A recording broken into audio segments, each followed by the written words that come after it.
November 15th, 1315. A column of Austrian knights winds through a narrow alpine pass. They are the finest heavy cavalry in Europe, plate armor gleaming, war horses bred for war, lances that have shattered armies from Vienna to Milan. 15,000 men. Behind them, pack mules carry something unusual for a military campaign. Ropes, hundreds of them. Not for siege equipment, not for scaling walls. These ropes are for necks. Duke Leopold of Habsburg has already decided how this day will end.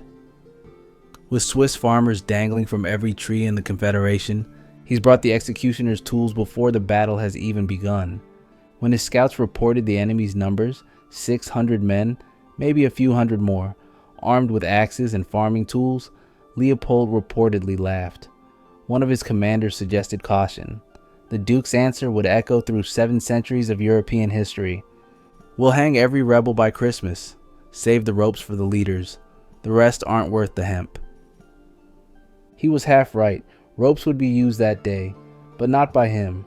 Within 3 hours, the pass at Margarten would become a slaughterhouse. Austrian knights, men who had never known defeat, would drown in a frozen lake, screaming inside armor they couldn't remove. Bodies would pile so thick the Swiss would walk across them like bridges. And Duke Leopold would flee on foot, his army annihilated, his reputation destroyed, his ropes left behind in the mud. This is the story of how 600 farmers with hatchets and halberds broke the spine of the Habsburg war machine, how geography became a weapon, how arrogance became a death sentence, and how one battle in an alpine pass created a nation that would never kneel again. To understand what happened at Margarten, you have to understand what the Swiss were fighting for. It wasn't glory. It wasn't conquest. It was something far more desperate. Survival. The men waiting in the hills above that pass weren't soldiers. They were farmers, woodcutters, shepherds, men whose hands knew the weight of an axe from splitting timber, not skulls. They came from 3 tiny forest cantons nestled in the Alps, Uri, Schwyz, and Unterwalden.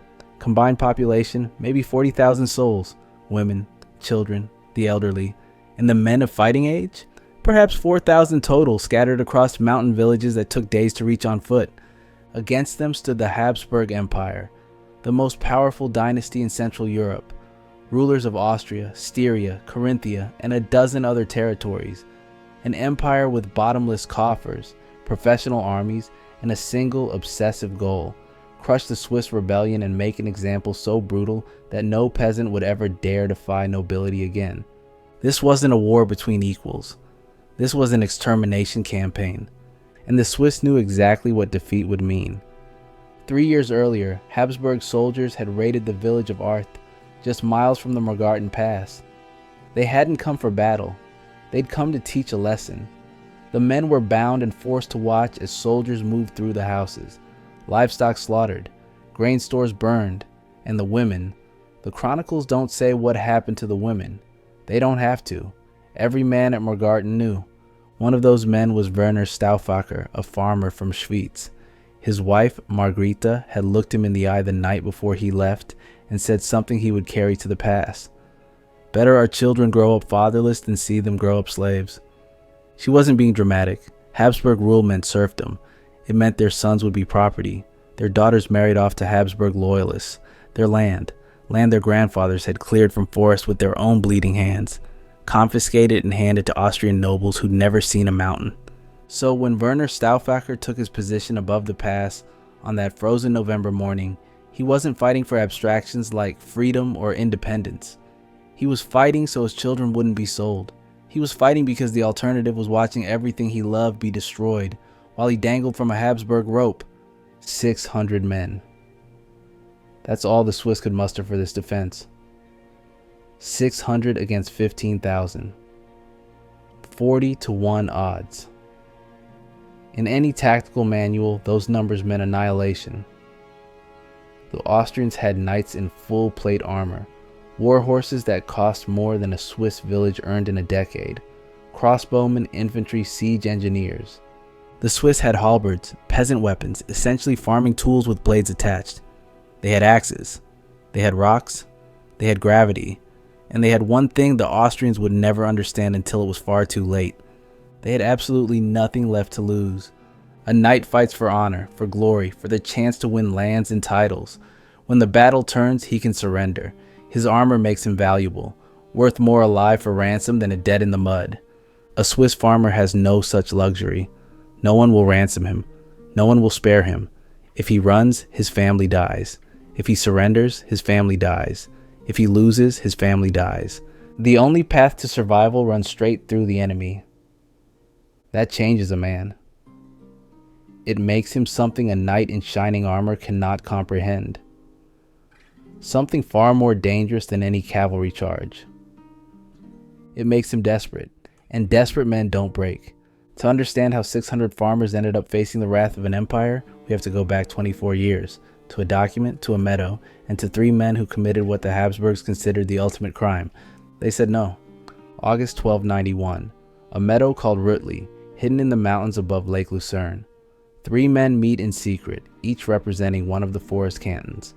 Werner Stauffacher for Schwyz, Walter Fürst for Uri, Arnold von Melchthal for Unterwalden. They aren't nobles. They aren't warriors. They're community leaders, men chosen because their neighbors trust them, and they're terrified. The Holy Roman Emperor Rudolf I has just died, and in the chaos of succession, the Habsburgs are tightening their grip on every territory they can reach. Habsburg bailiffs have already arrived in the forest cantons, demanding taxes that didn't exist a year ago, claiming rights over lands that have been free for generations. The message is clear: submit now, while we're distracted with imperial politics, or face consequences when we're not. The 3 men on that meadow have a choice: kneel and hope for mercy, or stand and risk annihilation. They choose to stand. The document they signed that night, the Federal Charter of 1291, is just a few hundred words. It doesn't declare independence. It doesn't claim sovereignty. It simply says, we will defend each other. If one canton is attacked, the others will fight. If one is threatened, the others will stand beside them. No foreign judge will settle our disputes. No outside lord will rule our lands. To the Habsburgs, this is rebellion. Peasants don't form alliances. Peasants don't reject imperial authority. Peasants kneel, pay, and die when told. The Swiss have just made themselves enemies of the most powerful family in Europe. But here's the detail that made war inevitable. The Habsburgs didn't just want the land. They needed it. The forest cantons controlled the Gotthard Pass, the only reliable route through the Alps connecting northern Europe to Italy. Whoever held those mountains controlled the most valuable trade route on the continent. Every bolt of Flemish cloth heading to Milan. Every shipment of Italian silk heading to Vienna. Every merchant paying tolls to cross the mountains. The Swiss weren't just rebellious peasants, they were rebellious peasants sitting on a gold mine. For 20 years, the Habsburgs tried politics. They installed loyalist bailiffs. They pressured local nobles to side with Vienna. They made examples of anyone who resisted too openly. And slowly, they found their collaborators. The name that matters is Heinrich von Hunnenberg. He was Swiss. Born in the cantons, raised in the mountains, trusted by his neighbors.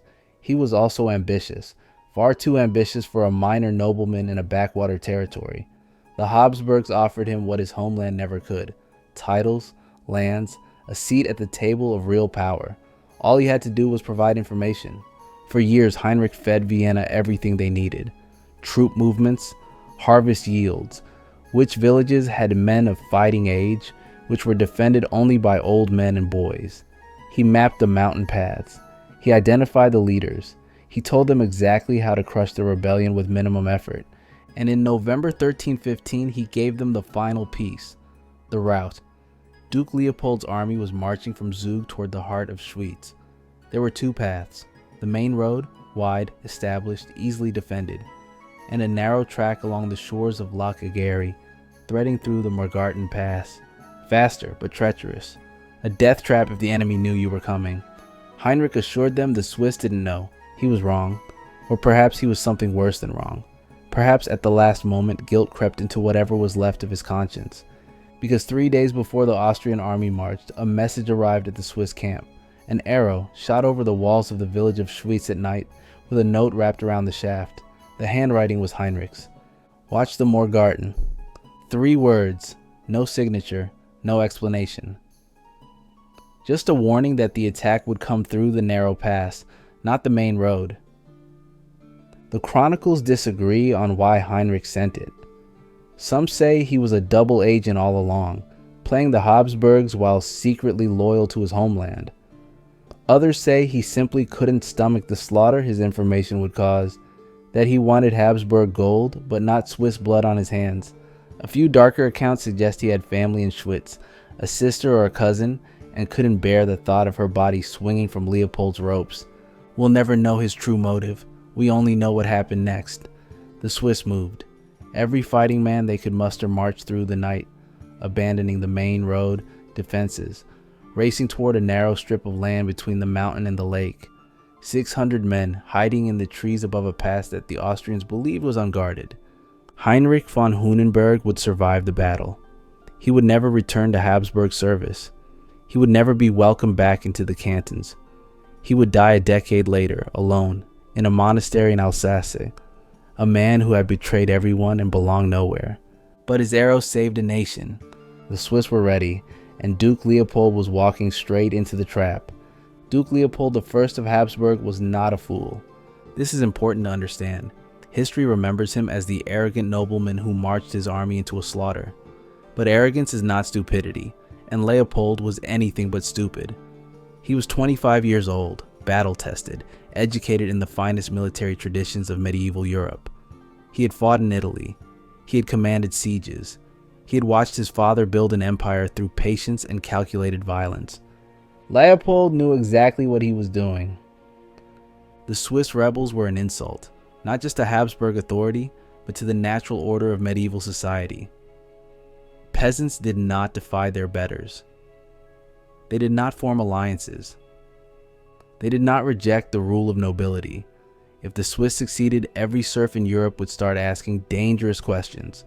Every farmer would look at his lord and wonder, what if we said no? This wasn't just a military campaign, it was pest control, and Leopold intended to make the extermination so complete, so theatrical, that no peasant would ever forget the price of rebellion. He assembled an army designed to terrify, 15,000 men. 2,000 of them were knights, the medieval equivalent of main battle tanks. Men encased in 50 pounds of steel, mounted on war horses trained to bite and kick and trample. A single knight could ride down a dozen unarmored peasants. 2,000 of them could flatten a small city.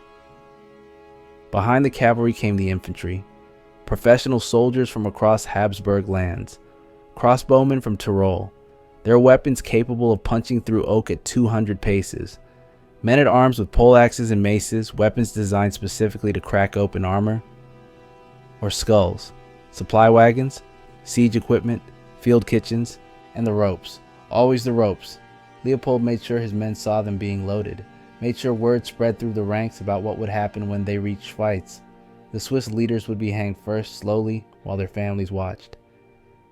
Then the men of fighting age, then anyone who had ever spoken against Habsburg rule. The villages would burn. The survivors would be scattered across Habsburg territories as serfs, their children raised to forget they had ever been free. Let them see the preparations, Leopold told his commanders the night before the march. Let them understand what's coming. Fear will break them before we do. He wasn't entirely wrong. Swiss scouts watching the Austrian camp reported the army's size with trembling voices. 15,000. The number seemed impossible. That was more soldiers than lived in all 3 cantons combined. How do you fight an army larger than your entire population? But Leopold made one critical error, not a tactical one. His tactics were sound. His error was philosophical. He believed the Swiss would fight like peasants. In Leopold's experience, peasant rebellions followed a pattern. They flared hot and bright, driven by desperation and rage. Then they met professional soldiers and shattered. Peasants weren't trained to hold formation. They weren't equipped to withstand a cavalry charge. They didn't understand that battles were won not by courage but by discipline, by men who stood their ground when every instinct screamed run. The Swiss would break. They always broke. A few volleys of crossbow bolts, a single cavalry charge, and they'd scatter into the mountains like the animals they were. Leopold would hunt down the survivors at leisure. So when his scouts recommended the main road, wider, safer, better for cavalry, Leopold dismissed them. The mountain path along Lake Egerie was faster. It would bring him to Schwyz before the Swiss could organize a proper defense. Speed mattered more than caution when your enemy was a rabble of farmers. "These are not soldiers," he said at his final war council. "They are sheep who have forgotten the taste of the shepherd's rod. We'll remind them by noon and be hanging their leaders by sunset. Take the Morgarten Pass." He gave the order with absolute confidence. His army began its march at dawn, banners snapping in the November wind, the sound of hooves and boots echoing off the mountains. Somewhere above them, hidden in the tree line, 600 men watched the column approach. They saw the knights, they saw the crossbowmen, they saw the endless tide of steel flowing into the narrow gap between the mountain and the frozen lake, and they smiled, because Leopold had just done exactly what they needed him to do. He had taken his magnificent, overwhelming, unstoppable army, and he had threaded it into a killing ground where none of those advantages mattered. The shepherd was about to discover that these particular sheep had teeth. The Morgarten Pass is a geographical accident. A strip of land barely wide enough for a cart, squeezed between the steep slopes of the Morgarten Ridge and the dark waters of Lake Egerie. In summer, it's merely inconvenient, a bottleneck where travelers curse and wait their turn. In November, with frost hardening the ground and ice creeping across the lake's surface, it becomes something else entirely. It becomes a corridor of death. The Swiss commander, if you can call him that, was Werner Stauffacher, the same farmer whose wife had told him to fight rather than see their children enslaved. He had no military training. He had never led men in battle, but he had spent 40 years walking these mountains, hunting in these forests, watching the weather turn paths into traps. He understood the land the way Leopold never could. When Heinrich's warning arrow arrived, Stauffacher gathered his captains, farmers and village elders, men who knew every ridge and ravine within a day's walk.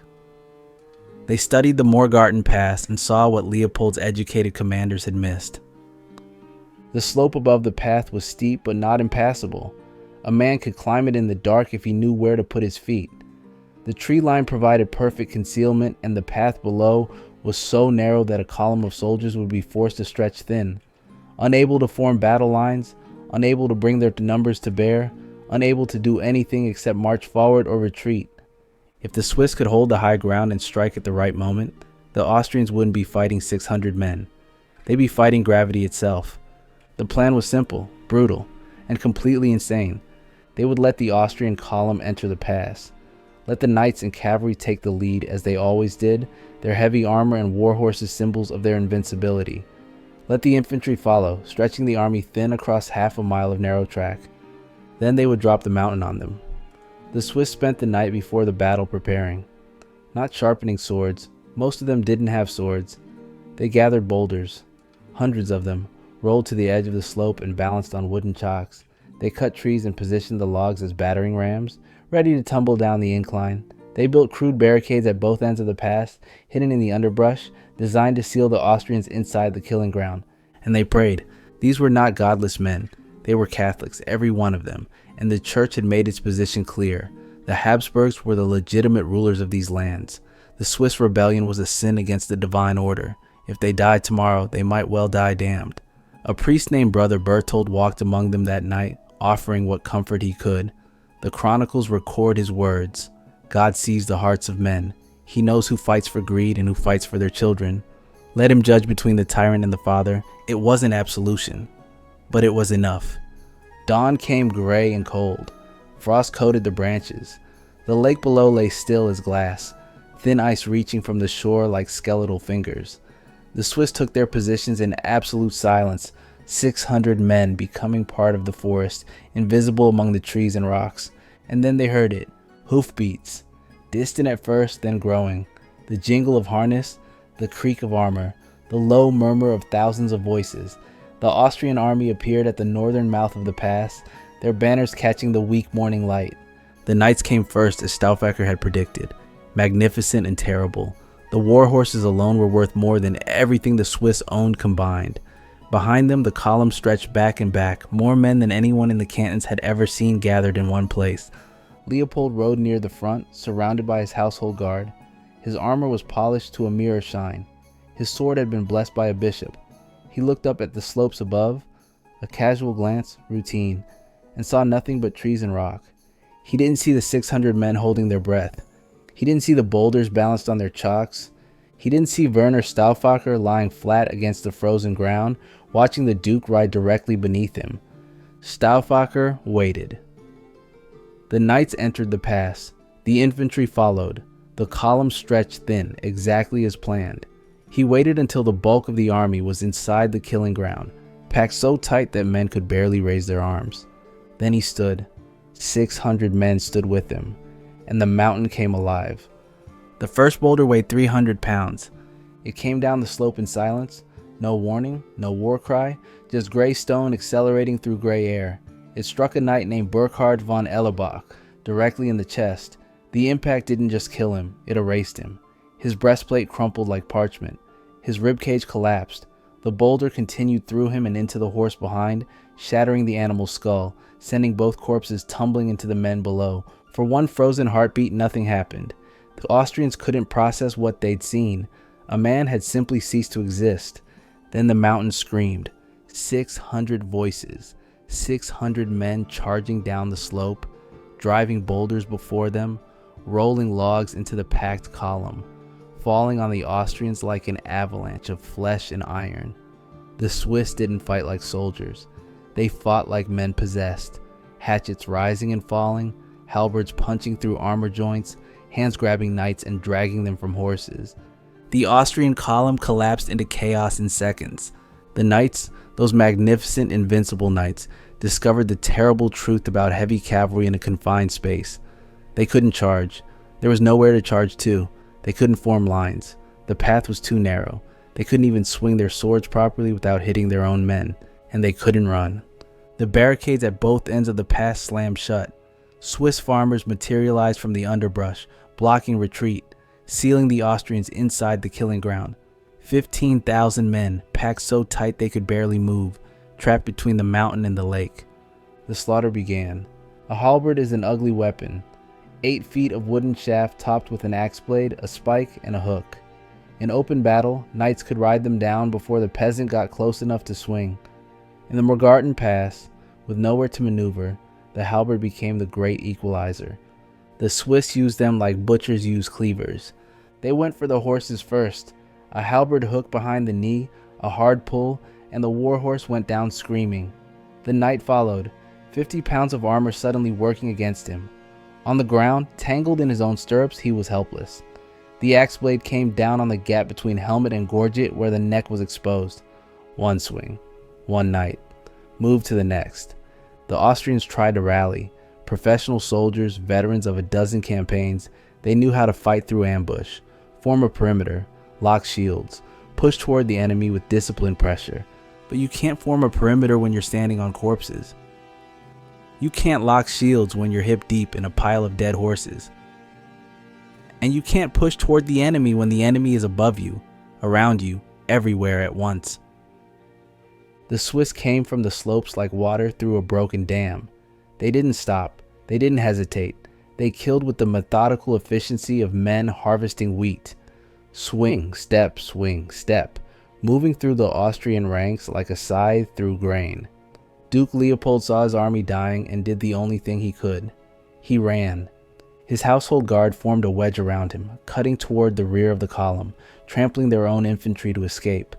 Leopold's magnificent armor, that polished bishop-blessed steel, was splattered with blood. His horse was wild-eyed with terror. He didn't look back. The knights who couldn't escape died where they stood. The knights who tried to surrender discovered that the Swiss weren't taking prisoners. Not today. Not after Arth. Not after 20 years of Habsburg threats and Habsburg ropes. A knight named Otto von Strasburg threw down his sword and raised his hands. He was worth a fortune in ransom, a minor count connected to half the nobility in Austria. In any normal battle, his surrender would have been accepted, his life spared for gold. A farmer named Ruedi, the chronicles don't record his surname, stepped forward with a wood-splitting axe. Otto was still explaining his value, still promising silver, when the blade caught him above the ear. It went through his helmet like the helmet wasn't there. The axe lodged in his skull just above the jaw. Ruddy had to put his boot on Otto's shoulder to wrench it free. He didn't say a word. He just moved to the next night. The killing lasted 3 hours. 3 hours of halberds and axes and rocks and fists. 3 hours of armored men drowning in 4 feet of water because they couldn't remove their breastplates fast enough. 3 hours of horses screaming and men begging, and the wet, heavy sound of metal meeting flesh. When it was over, the Morgarten Pass looked like an abattoir.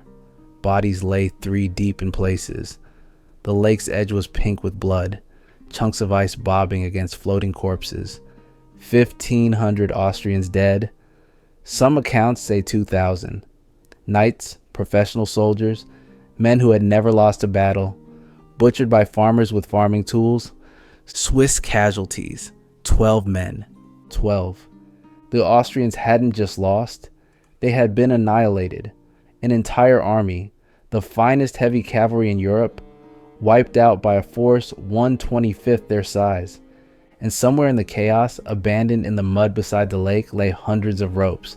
Leopold's ropes, the ones he'd brought to hang every rebel by Christmas. The Swiss gathered them up. They would find a use for them later. Duke Leopold made it home. He rode through the gates of Habsburg Castle 3 days after the battle, alone except for a handful of guards, his armor dented, his reputation destroyed. The man who had promised to hang every rebel by Christmas couldn't even hang himself with dignity. The news spread across Europe like wildfire. At first, no one believed it. 15,000 men defeated by 600, knights slaughtered by farmers. It had to be exaggeration. It had to be Swiss propaganda. The Habsburg court released statements calling Morgarten a minor setback, a tactical withdrawal, anything except what it actually was. But the bodies told the truth. For weeks after the battle, corpses washed up on the shores of Lake Ageri, bloated knights in rusted armor, horses with their legs shattered, men who had drowned in 3 feet of water because they couldn't stand up in their own steel shells. The local fishermen stopped fishing. They said the lake tasted like blood. Leopold spent the rest of his life trying to avenge Morgarten. He raised army after army, launched campaign after campaign, swore oaths before God and Emperor that he would wipe the Swiss from existence. None of it worked. Every time Habsburg forces entered the mountains, the same thing happened. Ambush, slaughter, retreat. The Duke who had laughed at 30 wild donkeys became a joke himself. Other nobles whispered behind his back. His own family questioned his competence. He had lost to peasants. Peasants with axes. No amount of future victory could erase that stain. He died in 1326, 11 years after Morgarten. Still fighting the Swiss. Still losing. His final campaign ended with another Habsburg army retreating in disgrace. Legend says his last words were a curse against the mountains themselves, as if the Alps had personally betrayed him. We'll hang every rebel by Christmas. He never hanged anyone. The rebels hanged him, not literally, but in every way that mattered. They hanged his reputation. They hanged his legacy. They hanged the myth of Habsburg invincibility and left it swinging in the alpine wind for all of Europe to see. But the Swiss victory came with its own shadows. Fast forward 50 years. The Swiss Confederation has grown from 3 cantons to 8. Their pikemen are legendary, the most feared infantry in Europe, hired by kings and popes, decisive in battles from Milan to Burgundy. The farmers who fought at Morgarten have become professional soldiers, mercenaries, men who kill for money. The irony is bitter.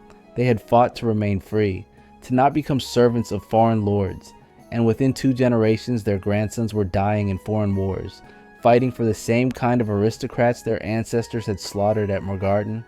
Swiss blood paid for Italian palaces and French cathedrals. Swiss widows collected gold coins stamped with the faces of kings who couldn't have found Switzerland on a map. Werner Stauffacher didn't live to see it.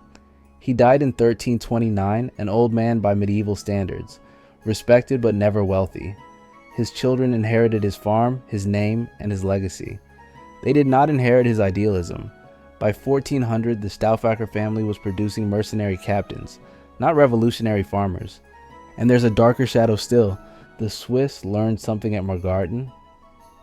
They learned that heavy cavalry, the dominant military force for 500 years, could be destroyed by disciplined infantry with the right weapons and the right terrain. They learned that peasants could kill knights, that the natural order wasn't natural at all. They taught this lesson to Europe, and Europe listened. Within 2 centuries, the age of the knight was over. Agincourt, Crécy, grandson. Battle after battle proved what Morgarten had first demonstrated. Armor and horses and noble blood meant nothing against men who refused to break. The feudal system itself began to crack. If peasants could defeat knights, what else might peasants do? The Swiss didn't just win a battle, they helped kill a world. The old order, where nobles ruled by divine right and commoners existed to serve, never fully recovered from the cracks that Morgarten opened. It would take centuries more to finish the job, revolutions and wars and millions of deaths, but the seed was planted on a frozen November morning in a narrow pass by 600 men who decided that freedom was worth more than survival. They couldn't have known what they were starting. They were just farmers, fighting for their families, trying not to die. But history doesn't care about intentions. It only remembers results. And the result of Morgarten was this: the first time in medieval history that common men proved they could stand against the aristocratic war machine and win. Not through luck, not through divine intervention, through courage, planning, and the absolute refusal to kneel. The Habsburgs would keep trying to conquer Switzerland for another 200 years. They would fail every single time, and every single time Swiss soldiers would remind them of the same lesson, passed down from father to son like a family heirloom. Mountains do not kneel. Neither do we. 700 years later, Switzerland still exists. Not conquered, not absorbed, not swallowed by the empires that rose and fell around it. While Habsburgs became footnotes and Holy Roman Emperors became trivia questions, the nation born at Morgarten endured. There's something almost absurd about it. A tiny country surrounded by great powers, surviving century after century through nothing but stubbornness and the memory of what their ancestors proved possible. Duke Leopold brought ropes to Morgarten.